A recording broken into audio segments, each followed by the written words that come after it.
ओम शांति 14/11/2024 महावाक्य बाबा कहते मिठे बच्चे यही आखि द्वारा जहा किछि देखा जाउछि सेगुड़िकु देखुथिले मध्य देख नाही सेथिरु ममत्व तुटाई दियो काहेकि ना सेथिरे निया लागिबाकु जाउछि। बाबांकर प्रश्न अछि ईश्वरीय गवर्नमेंट अर्थात सरकार गुप्त कर्तव्य कौन जहाकु दुनिया जानी नाही।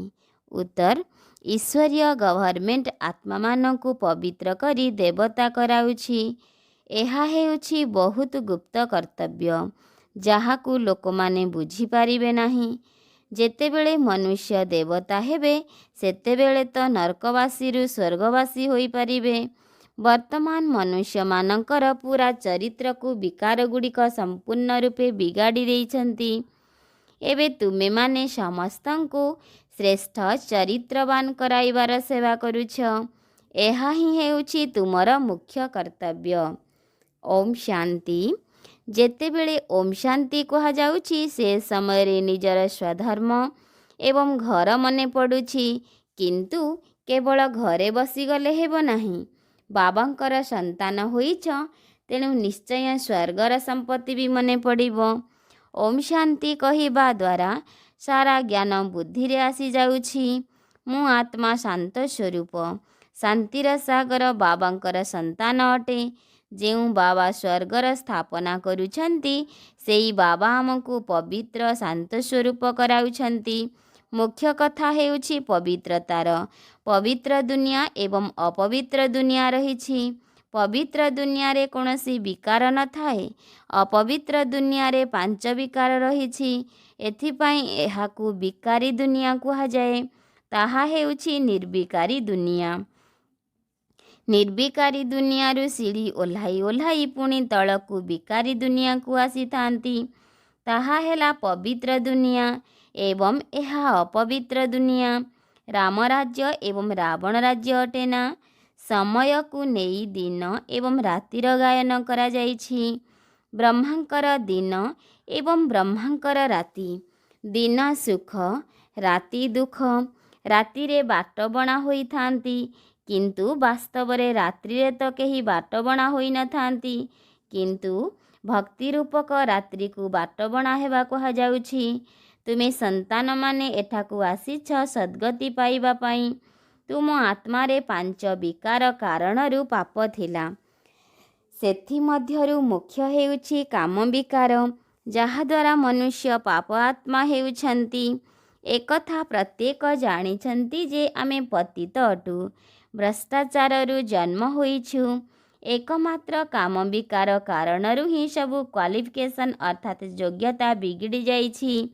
सेथिपाई बाबा कहुछन्ति एही काम विकार को जीतिले जगत जीत होई नुआ दुनियार मालिक हेबो। तेणु मन भितरे अशांति खुशी रहिबा उचित। मनुष्य पतित हेउथिबा कारणरू किछि बुझु नाहंती। एही काम विकार पाई केते हंगामा हेउछि। केते अशांति हाहाकार होई जाउछि। वर्तमान दुनिया रे काहेकि एते हाहाकार हेउछि काहेकि ना एठारे समस्ते पाप आत्मा अटंती। आत्मा रे विकार थिबा कारणरू ही असुर कहा जाउछि। एबे बाबांक द्वारा बुझुछ आमे तो बिल्कुल कौड़ी तुल्य वर्थ नॉट ए पेनी अर्थात मूल्यहीन थिलु। जेउ वस्तु कोनोसी कामरे आसे नाही ताकु नियारे जलाई दिया जाई थाए। एबे तुमे जानुछ दुनिया रे कौनसी जिनिस कामर नुहे। संसारर सबु मनुष्य मात्रंकु निया लागिबो। जहा किछि एही आखिरे देखुछ सबुथिरे निया लागी जीवो। आत्मा रे तो निया लागिबो नाही। आत्मा तो जेपरी इन्स्योर अर्थात सुरक्षित अटे। आत्मा को कौन केबे केही इन्स्योर करांती। शरीर को तो इन्स्योर करा जाई थाए। पिला मानकु बुझा जाइछि एहा हेउछि अविनाशी खेल। आत्मा तो पांच तत्व ठारू मध्य ऊर्ध्व दुनिया रे रहुछि। पांच तत्व रे ही दुनियार समस्त सामग्री तैयारी हेउछि। आत्मा तो केबे तैयारी हेउ नाही। आत्मा तो सर्वदा रहिछि। आत्मा केवल पुण्य आत्मा और पाप आत्मा हेउछि। पांच विकार द्वारा आत्मा केते अपवित्र होई जाइछि। ଏବେ ବାବା ଆସିଛନ୍ତି ପାପରୁ ମୁକ୍ତ କରିବା ପାଇଁ। ବିକାର ଦ୍ୱାରା ସମ୍ପୂର୍ଣ୍ଣ ରୂପେ ସମସ୍ତଙ୍କର ଚରିତ୍ର ବିଗିଡ଼ି ଯାଇଛି। ଚରିତ୍ର କାହାକୁ କୁହାଯାଏ ଏକଥା ମଧ୍ୟ କାହାକୁ ଜଣା ନାହିଁ। ଗାୟନ ମଧ୍ୟ ରହିଛି ପାଣ୍ଡବ ରାଜ୍ୟ ଏବଂ କୌରବ ରାଜ୍ୟ। ବର୍ତ୍ତମାନ ପାଣ୍ଡବ କିଏ ଏକଥା ମଧ୍ୟ କେହି ଜାଣିନାହାନ୍ତି। ଏବେ ତୁମେ ବୁଝୁଛ ଆମେ ଈଶ୍ୱରୀୟ ଗଭର୍ଣ୍ଣମେଣ୍ଟର ଅଟୁ। ବାବା ରାମ ରାଜ୍ୟ ସ୍ଥାପନ କରିବାକୁ ଆସିଛନ୍ତି। ବର୍ତ୍ତମାନ ଈଶ୍ୱରୀୟ ଗଭର୍ଣ୍ଣମେଣ୍ଟ କ'ଣ କରୁଛି? ଆତ୍ମାମାନଙ୍କୁ ପବିତ୍ର କରାଇ ସତ୍ୟଯୁଗର ଦେବତା କରୁଛି। ନଚେତ୍ ପୁଣି ସତ୍ୟଯୁଗ ପାଇଁ ଦେବତା କେଉଁଠୁ ଆସିବେ? ଏକଥା କେହି ଜାଣିନାହାନ୍ତି। ସେଥିପାଇଁ ଏହାକୁ ଗୁପ୍ତ ଗଭର୍ଣ୍ଣମେଣ୍ଟ କୁହାଯାଉଛି। ଦେବତା ମଧ୍ୟ ମନୁଷ୍ୟ ହିଁ ଅଟନ୍ତି। କିନ୍ତୁ ଦିବ୍ୟ ଗୁଣଧାରୀ ଦେବତା କିପରି ହେଲେ? ଏଭଳି ଶ୍ରେଷ୍ଠ କିଏ କରିଲେ? ଦେବୀ ଦେବତାମାନେ ତ ସ୍ୱର୍ଗରେ ରହିଥାନ୍ତି। ତେଣୁ ତାକୁ ସ୍ୱର୍ଗବାସୀ କିଏ କରାଇଲା? ସ୍ୱର୍ଗବାସୀରୁ ପୁଣି ନର୍କବାସୀ ହେଉଛନ୍ତି। ପୁଣି ନର୍କବାସୀରୁ ସ୍ୱର୍ଗବାସୀ ହେବେ। ଏକଥା ତୁମେ ମଧ୍ୟ ଜାଣିନଥିଲ। ତେବେ ଅନ୍ୟମାନେ କିପରି ଜାଣିବେ? ସ୍ୱର୍ଗ ସତ୍ୟଯୁଗକୁ, ନର୍କ କଳିଯୁଗକୁ କୁହାଯାଏ। ଏକଥା ମଧ୍ୟ ତୁମେ ଏବେ ବୁଝୁଛ।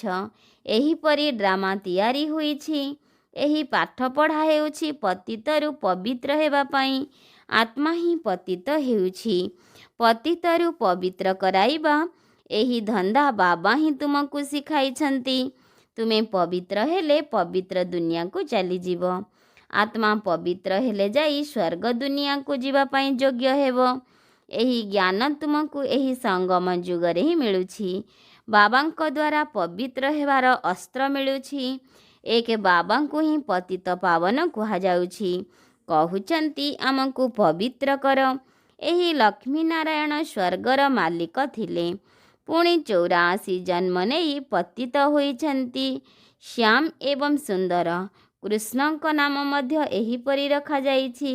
କିନ୍ତୁ ମନୁଷ୍ୟ ଏହାର ଅର୍ଥ କିଛି ବୁଝୁନାହାନ୍ତି। ଏଠାରେ କୃଷ୍ଣଙ୍କ ବିଷୟରେ ମଧ୍ୟ ସ୍ପଷ୍ଟ ଭାବରେ ବୁଝାଯାଉଛି। ଶାସ୍ତ୍ରରେ ଦୁଇଟି ଦୁନିଆର କଳ୍ପନା କରିଦେଇଛନ୍ତି। ବାସ୍ତବରେ ଦୁନିଆ ଗୋଟିଏ। କେବଳ ନୂଆ ଏବଂ ପୁରୁଣା ହୋଇଥାଏ। ଯେପରି ଛୋଟ ପିଲା ପୁଣି ବଡ଼ ହୋଇ ତାପରେ ବୁଢ଼ା ହୋଇଥାନ୍ତି, ସେହିପରି ଦୁନିଆ ମଧ୍ୟ ନୂଆରୁ ପୁରୁଣା ହୋଇଥାଏ। ଏକଥା ବୁଝାଇବା ପାଇଁ ତୁମେ କେତେ ମୁଣ୍ଡ ପିଟୁଛ। ନିଜର ରାଜଧାନୀ ସ୍ଥାପନ କରୁଛ ନା? ଏମାନେ ମଧ୍ୟ ବୁଝିଛନ୍ତି ନା? ବୁଝିବା ଦ୍ୱାରା କେତେ ମଧୁର ହୋଇଯାଇଛନ୍ତି। ସେମାନଙ୍କୁ କିଏ ବୁଝାଇଛନ୍ତି? ଭଗବାନ। ଲଢ଼େଇ ଆଦିର ତ କୌଣସି କଥା ହିଁ ନାହିଁ। ଭଗବାନ କେତେ ବୁଦ୍ଧିମାନ ଏବଂ ଜ୍ଞାନୀ କରାଉଛନ୍ତି। ଶିବଙ୍କ ମନ୍ଦିରରେ ଯାଇ ପ୍ରଣାମ କରୁଛନ୍ତି, କିନ୍ତୁ ସେ କ'ଣ ଅଟନ୍ତି? କିଏ ଏକଥା କେହି ଜାଣିନାହାନ୍ତି। ଶିବ, କାଶୀ, ବିଶ୍ୱନାଥ, ଗଙ୍ଗା ବାସ୍ କେବଳ କହି ଚାଲିଛନ୍ତି। ଅର୍ଥ ଟିକେ ହେଲେ ବି ବୁଝିନାହାନ୍ତି। ତୁମେ ବୁଝାଇଲେ କହିବେ ତୁମେ ଆମକୁ କ'ଣ ବୁଝାଇବ? ଆମେ ତ ବେଦଶାସ୍ତ୍ର ଆଦି ସବୁ ପଢ଼ୁଛୁ। ତୁମେ ବୁଝାଇଲେ କହିବେ ତୁମେ ଆମକୁ କ'ଣ ବୁଝାଇବ? ଆମେ ତ ବେଦଶାସ୍ତ୍ର ଆଦି ସବୁ ପଢ଼ିଛୁ। ତୁମ ସନ୍ତାନମାନଙ୍କ ଭିତରେ ମଧ୍ୟ କ୍ରମାନ୍ୱୟରେ ଏସବୁ କଥାକୁ ଧାରଣା କରୁଛନ୍ତି। କେତେକ ତ ପୁରା ଭୁଲି ଯାଉଛନ୍ତି। କାହିଁକି ନା ବିଲକୁଲ ପଥର ବୁଦ୍ଧି ହୋଇଯାଇଛନ୍ତି। ତେଣୁ ବର୍ତ୍ତମାନ ବ୍ରାହ୍ମଣମାନଙ୍କ ମଧ୍ୟରେ ଯେଉଁମାନେ ପାରସ ବୁଦ୍ଧି ହୋଇଛନ୍ତି, ତାଙ୍କର କାମ ହେଉଛି ଅନ୍ୟମାନଙ୍କୁ ପାରସ ବୁଦ୍ଧି କରାଇବା। ପଥର ବୁଦ୍ଧି ଆତ୍ମାମାନଙ୍କର ଚାଲିଚଳଣି ମଧ୍ୟ ସେହିପରି ହୋଇଥାଏ। କାହିଁକି ନା ବଗ ସଦୃଶ୍ୟ ହୋଇଗଲା ନା। ହଂସ ଏବଂ ପାରସ ବୁଦ୍ଧି। ହଂସ ଅର୍ଥାତ୍ ପାରସ ବୁଦ୍ଧି ଆତ୍ମା କେବେ କାହାକୁ ଦୁଃଖ ଦିଅନ୍ତି ନାହିଁ। ବଗୁଲାମାନେ ଅର୍ଥାତ୍ ପଥର ବୁଦ୍ଧି ଆତ୍ମା ଦୁଃଖ ଦେଇଥାନ୍ତି। ତାଙ୍କୁ ଅସୁର କୁହାଯାଏ। କିନ୍ତୁ ପ୍ରତ୍ୟକ୍ଷ ରୂପେ ଜଣାପଡ଼ନ୍ତି ନାହିଁ। ବହୁତ ସେଣ୍ଟରରେ ମଧ୍ୟ ଏହିପରି ଅନେକ ବିକାରଗ୍ରସ୍ତ ଆତ୍ମା ଆସିଯାଉଛନ୍ତି। ବାହାନା କରି କହିଥାନ୍ତି ଆମେ ପବିତ୍ର ରହୁଛୁ, କିନ୍ତୁ ସେସବୁ ମିଛ। କଥାରେ ଅଛି ମିଛ ଦୁନିଆ। ବର୍ତ୍ତମାନ ହେଉଛି ସଙ୍ଗମ। କେତେ ଫରକ ରହୁଛି। ଯିଏ ମିଛ କହି ମିଛ କାମ କରୁଛନ୍ତି ସେ 3rd ଗ୍ରେଡ୍ ହେଉଛନ୍ତି। ପ୍ରଥମ, ଦ୍ୱିତୀୟ, ତୃତୀୟ ଗ୍ରେଡ୍ ରହିଛି ନା? ବାବା କହିପାରିବେ ଇଏ 3rd ଗ୍ରେଡ୍ର ଆତ୍ମା ଅଟନ୍ତି। ବାବା ବୁଝାଉଛନ୍ତି ପବିତ୍ରତାର ପୁରା ପ୍ରମାଣ ଦେବାକୁ ପଡ଼ିବ। କେତେକ କହୁଛନ୍ତି ତୁମେ 2 ଜଣ ଅର୍ଥାତ୍ ସ୍ୱାମୀ ସ୍ତ୍ରୀ ଏକତ୍ର ରହି ପବିତ୍ର ରହୁଛ। ଏହା ତ ଅସମ୍ଭବ। କିନ୍ତୁ ପିଲାମାନଙ୍କ ପାଖରେ ଯୋଗ ବଳ ନଥିବାରୁ ଏତେ ସହଜ କଥା ବି ସମ୍ପୂର୍ଣ୍ଣ ରୂପେ ସେମାନଙ୍କୁ ବୁଝାଇ ପାରୁନାହାନ୍ତି। ତାଙ୍କୁ ଏକଥା କେହି ବୁଝାଉନାହାନ୍ତି କି ଏଠାରେ ଆମକୁ ଭଗବାନ ପଢ଼ାଉଛନ୍ତି। ଭଗବାନ କହୁଛନ୍ତି ପବିତ୍ର ହେବା ଦ୍ୱାରା ତୁମେ 21 ଜନ୍ମ ସ୍ୱର୍ଗର ମାଲିକ ହେବ। ଆମକୁ ବହୁତ ବଡ଼ ଲଟେରୀ ମିଳୁଛି। ତେଣୁ ଆହୁରି ଖୁସି ଅନୁଭବ ହେଉଛି। କେତେକ ସନ୍ତାନ ଗନ୍ଧର୍ବ ବିବାହ କରି ପବିତ୍ର ରହି ପ୍ରମାଣ ଦେଉଛନ୍ତି। ଦେବୀ ଦେବତାମାନେ ପବିତ୍ର ଅଟନ୍ତି ନା? ଅପବିତ୍ରରୁ ପବିତ୍ର ତ ଏକମାତ୍ର ବାବା ହିଁ କରାଇବେ। ଏକଥା ମଧ୍ୟ ବୁଝାଯାଉଛି ଜ୍ଞାନ, ଭକ୍ତି, ବୈରାଗ୍ୟ। ଜ୍ଞାନ ଓ ଭକ୍ତି ଅଧା ଅଧା ଅଟେ। ପୁଣି ଭକ୍ତି ପରେ ବୈରାଗ୍ୟ ରହିଛି। ଏବେ ତୁମକୁ ଏହି ପତିତ ଦୁନିଆରେ ରହିବାର ନାହିଁ। ଏହି କପଡ଼ା ଓହ୍ଲାଇ ଅର୍ଥାତ୍ ଶରୀରକୁ ଛାଡ଼ି ଘରକୁ ଯିବାକୁ ହେବ। 84 ଜନ୍ମର ଚକ୍ର ଏବେ ପୂର୍ଣ୍ଣ ହେଲା। ଏବେ ଆମେ ଯାଉଛୁ ଶାନ୍ତିଧାମ। ପ୍ରଥମ କଥା ଅଲଫ ଅର୍ଥାତ୍ ଆଲ୍ଲାହ ବା ବାବାଙ୍କ କଥା କେବେ ବି ଭୁଲିବା ଅନୁଚିତ। ଏକଥା ମଧ୍ୟ ପିଲାମାନେ ଜାଣିଛନ୍ତି ପୁରୁଣା ଦୁନିଆର ବିନାଶ ଏବେ ନିଶ୍ଚୟ ହେବ। ବାବା ଆମ ପାଇଁ ନୂଆ ଦୁନିଆ ସ୍ଥାପନ କରୁଛନ୍ତି। ବାବା ଅନେକ ଥର ନୂଆ ଦୁନିଆ ସ୍ଥାପନ କରିବାକୁ ଆସିଛନ୍ତି। ନୂଆ ଦୁନିଆ ସ୍ଥାପନା ହୋଇଯିବା ପରେ ପୁଣି ନର୍କର ବିନାଶ ହୋଇଯିବ। ନର୍କ କେତେ ବଡ଼, ସ୍ୱର୍ଗ କେତେ ଛୋଟ। ନୂଆ ଦୁନିଆରେ ଥାଏ ଗୋଟିଏ ଧର୍ମ। ଏଠାରେ ତ କେତେ ଢେର ଧର୍ମ ରହିଛି। ଲେଖା ମଧ୍ୟ ଯାଇଛି ଶଙ୍କରଙ୍କ ଦ୍ୱାରା ବିନାଶ। ଅନେକ ଧର୍ମର ବିନାଶ ହୋଇ ପୁଣି ଏକ ଧର୍ମର ସ୍ଥାପନା ବ୍ରହ୍ମାଙ୍କ ଦ୍ୱାରା ହେଉଛି। ଏହି ଏକ ଧର୍ମ କିଏ ସ୍ଥାପନ କରୁଛନ୍ତି? ବ୍ରହ୍ମା ତ କରୁନାହାନ୍ତି। ବ୍ରହ୍ମା ମଧ୍ୟ ପତିତରୁ ପୁଣି ପବିତ୍ର ହେଉଛନ୍ତି। ମୋ ପାଇଁ ଅର୍ଥାତ୍ ଶିବ ବାବାଙ୍କ ପାଇଁ ତ କୁହାଯିବ ନାହିଁ ଯେ ପତିତରୁ ପବିତ୍ର ହେଉଛନ୍ତି। ପବିତ୍ର ଥିବା ସମୟରେ ଏହାଙ୍କର ନାମ ଲକ୍ଷ୍ମୀ ନାରାୟଣ ରଖାଯାଉଛି। ପତିତ ହେଲା ପରେ ବ୍ରହ୍ମା ନାମ ହୋଇଥାଏ। କୁହାଯାଏ ବ୍ରହ୍ମାଙ୍କ ଦିନ, ବ୍ରହ୍ମାଙ୍କ ରାତି। ଶିବ ବାବାଙ୍କୁ ଅନାଦି ରଚୟିତା କୁହାଯାଉଛି। ଆତ୍ମାମାନେ ତ ସଦା ସର୍ବଦା ରହି ଆସିଛନ୍ତି। ଶିବ ବାବାଙ୍କୁ ଆତ୍ମାମାନଙ୍କର କ୍ରିଏଟର ଅର୍ଥାତ୍ ରଚୟିତା କୁହାଯିବ ନାହିଁ। ସେଥିପାଇଁ ଆତ୍ମାଙ୍କୁ ଅନାଦି କୁହାଯାଉଛି। ବାବାଙ୍କ ସହିତ ଆତ୍ମାମାନେ ମଧ୍ୟ ଅନାଦି ଅଟନ୍ତି। ଖେଳ ଅର୍ଥାତ୍ ଡ୍ରାମା ମଧ୍ୟ ଅନାଦି ଅଟେ। ଏହା ଅନାଦି ପୂର୍ବ ପ୍ରସ୍ତୁତ ଡ୍ରାମା ଅଟେ। ସ୍ୱ ଆତ୍ମାକୁ ସୃଷ୍ଟିଚକ୍ରର ଆଦି ମଧ୍ୟ ଅନ୍ତ ଓ ଅବଧିର ଜ୍ଞାନ ମିଳୁଛି। ଏହା କିଏ ଦେଉଛନ୍ତି? ବାବା। ତୁମେ 21 ଜନ୍ମ ପାଇଁ ସନାଥ ହୋଇଯାଉଛ। ପୁଣି ରାବଣ ରାଜ୍ୟରେ ଅନାଥ ହୋଇଯାଉଛ। ପୁଣି ତୁମର ଚରିତ୍ର ବିଗିଡ଼ିବାରେ ଲାଗିଥାଏ। ଏହା ମଧ୍ୟ ବିକାର ଅଟେ ନା? ମନୁଷ୍ୟ ଭାବୁଛନ୍ତି ନର୍କ ସ୍ୱର୍ଗ ସବୁ ଏକତ୍ର ଚାଲୁଛି। ଏବେ ତୁମ ସନ୍ତାନମାନଙ୍କୁ କେତେ ସ୍ପଷ୍ଟ ଭାବରେ ବୁଝାଯାଉଛି। ଏବେ ତୁମେ ଗୁପ୍ତ ଅଟ। ଶାସ୍ତ୍ରରେ କ'ଣ ସବୁ ଲେଖିଦେଇଛନ୍ତି। ଜ୍ଞାନର ସୂତା କେତେ ଅଡ଼ୁଆ ହୋଇଯାଇଛି। ବାବାଙ୍କୁ ହିଁ ଡାକୁଛନ୍ତି। ଆମେ ଅଯୋଗ୍ୟ ହୋଇଯାଇଛୁ। ଆପଣ ଆସି ଆମକୁ ପବିତ୍ର କରି ଆମର ଚରିତ୍ରକୁ ସୁଧାରନ୍ତୁ। ତୁମର ଚରିତ୍ର ଏବେ କେତେ ସୁଧୁରୁଛି। କେତେକ ପିଲା ତ ସୁଧୁରିବା ବଦଳରେ ଆହୁରି ବିଗିଡ଼ି ଯାଉଛନ୍ତି। ଏସବୁ ଚଳଣିରୁ ଜଣାପଡ଼ିଥାଏ। ଆଜି ହଂସ ବୋଲାଉଛନ୍ତି, କାଲି ବଗ ହୋଇଯାଉଛନ୍ତି। ଏଥିପାଇଁ ସମୟ ଲାଗୁନାହିଁ। ମାୟା ମଧ୍ୟ ବହୁତ ଗୁପ୍ତ ଅଟେ। ଏଠାରେ କ'ଣ କିଛି ଦେଖିବାର କଥା ଅଛି? ବାହାରକୁ ଗଲେ ଜଣାପଡ଼ୁଛି। ପୁଣି ଆଶ୍ଚର୍ଯ୍ୟ ହୋଇ ଶୁଣନ୍ତି, ଭାଗନ୍ତି ହୋଇଯାଉଛନ୍ତି। ଏତେ ମାତ୍ରାରେ ବିକାରଗ୍ରସ୍ତ ହୋଇଯାଉଛନ୍ତି ଯେ ହାଡ଼ ଗୋଡ଼ ଭାଙ୍ଗି ଯାଉଛି। ଏହା ଇନ୍ଦ୍ରପ୍ରସ୍ଥର କଥା ନା? ସବୁ କଥା ଜଣା ତ ପଡ଼ିଯାଉଛି। ଏହିଭଳି ଆତ୍ମାମାନଙ୍କୁ ତ ସଭାକୁ ଆସିବା ଅନୁଚିତ। ଅଳ୍ପ ବହୁତ ଜ୍ଞାନ ଶୁଣିଥିବାରୁ ସ୍ୱର୍ଗକୁ ତ ଆସିଯିବେ, କାରଣ ଜ୍ଞାନର ବିନାଶ ହୁଏ ନାହିଁ। ଏବେ ବାବା କହୁଛନ୍ତି ପୁରୁଷାର୍ଥ କରି ଉଚ୍ଚ ପଦ ପାଅ। ଯଦି ବିକାରଗ୍ରସ୍ତ ହେବ ତେବେ ପଦଭ୍ରଷ୍ଟ ହୋଇଯିବ। ଏବେ ତୁମେ ବୁଝୁଛ ଏହି ଚକ୍ର କିପରି ଘୁରୁଛି। ଏବେ ତୁମ ସନ୍ତାନମାନଙ୍କର ବୁଦ୍ଧି କେତେ ପରିବର୍ତ୍ତନ ହେଉଛି। ତଥାପି ମାୟା ନିଶ୍ଚିନ୍ତ ଧୋକା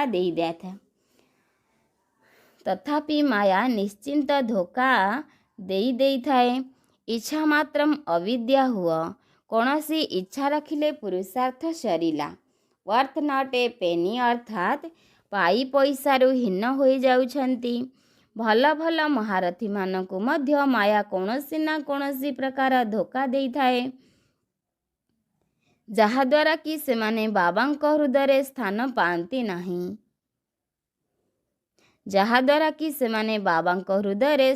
ପାଆନ୍ତି ନାହିଁ। କେତେକ ସନ୍ତାନ ତ ଏପରି ଥାନ୍ତି ଯିଏକି ନିଜ ପିତାଙ୍କୁ ହତ୍ୟା କରିବାରେ ଡେରି କରନ୍ତି ନାହିଁ, ପରିବାରକୁ ମଧ୍ୟ ଶେଷ କରିଦେଉଛନ୍ତି। ଏମାନେ ମହାନ ପାପ ଆତ୍ମା ଅଟନ୍ତି। ରାବଣ କ'ଣ କ'ଣ କରାଇ ଦେଉଛି। ବହୁତ ଘୃଣା ଆସୁଛି। କେତେ ଅପବିତ୍ର ଦୁନିଆ ଅଟେ। ତେଣୁ ଏହି ଦୁନିଆରେ ଆଦୌ ମନ ଲଗାଇବାର ନାହିଁ। ପବିତ୍ର ହେବା ପାଇଁ ବହୁତ ସାହସ ଦରକାର। ବିଶ୍ୱର ବାଦଶାହୀ ରୂପୀ ପୁରସ୍କାର ନେବା ପାଇଁ ମୁଖ୍ୟ ହେଉଛି ପବିତ୍ରତା। ପବିତ୍ରତାକୁ ନେଇ କେତେ ହଙ୍ଗାମା କରୁଛନ୍ତି। ଗାନ୍ଧିଜୀ ମଧ୍ୟ କହୁଥିଲେ, ହେ ପତିତ ପାବନ ଆସ। ଏବେ ବାବା କହୁଛନ୍ତି, ଇତିହାସ ଭୂଗୋଳର ପୁଣି ଥରେ ପୁନରାବୃତ୍ତି ହେଉଛି। ସମସ୍ତଙ୍କୁ ଘରକୁ ଫେରିବାକୁ ହିଁ ହେବ। ସବୁ ଆତ୍ମାମାନେ ପରମ ଧାମରୁ ଏଠାକୁ ଆସିବେ। ତେବେ ତ ସମସ୍ତେ ଏକାଠି ଯିବେ। ବାବା ମଧ୍ୟ ଆସିଛନ୍ତି ନା ସମସ୍ତଙ୍କୁ ଘରକୁ ନେଇଯିବା ପାଇଁ। ବାବାଙ୍କର ଆସିବା ବିନା କୌଣସି ଆତ୍ମା ଫେରି ଯାଇପାରିବେ ନାହିଁ। ଆଚ୍ଛା, ମିଠା ମିଠା ଶିଖି ଲଧେ ସନ୍ତାନମାନଙ୍କ ପ୍ରତି ମାତା ପିତା ବାପ ଦାଦାଙ୍କର ମଧୁର ସ୍ନେହ ସମ୍ପନ୍ନ ଶୁଭେଚ୍ଛା ଏବଂ ସୁପ୍ରଭାତ। ଆତ୍ମିକ ପିତାଙ୍କର ଆତ୍ମିକ ସନ୍ତାନମାନଙ୍କୁ ନମସ୍ତେ। ଧାରଣା ପାଇଁ ମୁଖ୍ୟ ସାରାଂଶ ନମ୍ବର 1। ମାୟାର ଧୋକାରୁ ସୁରକ୍ଷିତ ରହିବା ପାଇଁ କୌଣସି ବି ପ୍ରକାରର ଇଚ୍ଛା ରଖିବା ଅନୁଚିତ। ସେଥିପାଇଁ ଇଚ୍ଛା ମାତ୍ରମ୍ ଅବିଦ୍ୟା ହେବାକୁ ପଡ଼ିବ। ନମ୍ବର 2। ବିଶ୍ୱର ବାଦଶାହୀର ପୁରସ୍କାର ନେବା ପାଇଁ ମୁଖ୍ୟ ହେଉଛି ପବିତ୍ରତା। ସେଥିପାଇଁ ପବିତ୍ର ହେବାର ସାହସ ରଖିବାକୁ ହେବ। ନିଜର ଚରିତ୍ରକୁ ସୁଧାରିବାକୁ ପଡ଼ିବ। ଆଜି ବାବାଙ୍କର ବରଦାନ ଅଛି, ସର୍ବଦା ଯୋଗର ଛତ୍ରଛାୟା ତଳେ ଏବଂ ମର୍ୟାଦାର ସୀମାରେଖା ଭିତରେ ରହୁଥିବା ମାୟାଜିତ୍ ବିଜୟୀ ଭବ। ସର୍ବଦା ଯୋଗର ଛତ୍ରଛାୟା ତଳେ ଏବଂ ମର୍ୟାଦାର ସୀମାରେଖା ଭିତରେ ରହୁଥିବା ମାୟାଜିତ୍ ବିଜୟୀ ଭବ। ବାବାଙ୍କୁ ମନେ ପକାଇବା ହିଁ ଛତ୍ରଛାୟା ଅଟେ ଏବଂ ଛତ୍ରଛାୟା ତଳେ ରହିବା ଅର୍ଥାତ୍ ମାୟାଜିତ୍ ବିଜୟୀ ହେବା। ଯଦି ସର୍ବଦା ଯୋଗର ଛତ୍ରଛାୟା ତଳେ ଏବଂ ମର୍ୟାଦାର ସୀମାରେଖା ଭିତରେ ରହିବ, ତେବେ ଏହା ଭିତରକୁ ଆସିବାର ସାହସ କାହାର ବି ନାହିଁ। ଯେହେତୁ ତୁମେମାନେ ମର୍ୟାଦାର ସୀମା ଭିତରୁ ବାହାରକୁ ବାହାରି ଯାଉଛ, ତେଣୁ ମାୟା ମଧ୍ୟ ଆପଣାର କରିବାରେ ଅତି ପ୍ରବୀଣ ଅଟେ। କିନ୍ତୁ ତୁମେମାନେ ଯଦି ସର୍ବଦା ଏହି ସ୍ମୃତିରେ ରହିବ ଯେ ମୁଁ ଅନେକ ଥର ବିଜୟୀ ହୋଇସାରିଛି ଏବଂ ବିଜୟମାଳା ମୋର ହିଁ ସ୍ମାରକୀ ଅଟେ, ତେବେ ଏହିଭଳି ସମର୍ଥ ସ୍ମୃତି ରହିଲେ ମାୟାଠାରୁ କେବେ ବି ପରାଜୟ ହୋଇପାରିବ ନାହିଁ। ବାବାଙ୍କର ସ୍ଲୋଗାନ ଅଛି, ଯଦି ସର୍ବସମ୍ପତ୍ତିକୁ ନିଜ ଭିତରେ ସମାହିତ କରିନେବ, ତେବେ ସମ୍ପନ୍ନତାର ଅନୁଭବ ହେବାକୁ ଲାଗିବ। ଯଦି ସର୍ବସମ୍ପତ୍ତିକୁ ନିଜ ଭିତରେ ସମାହିତ କରିନେବ, ତେବେ ସମ୍ପନ୍ନତାର ଅନୁଭବ ହେବାକୁ ଲାଗିବ। ଆଚ୍ଛା, ଓମ୍ ଶାନ୍ତି।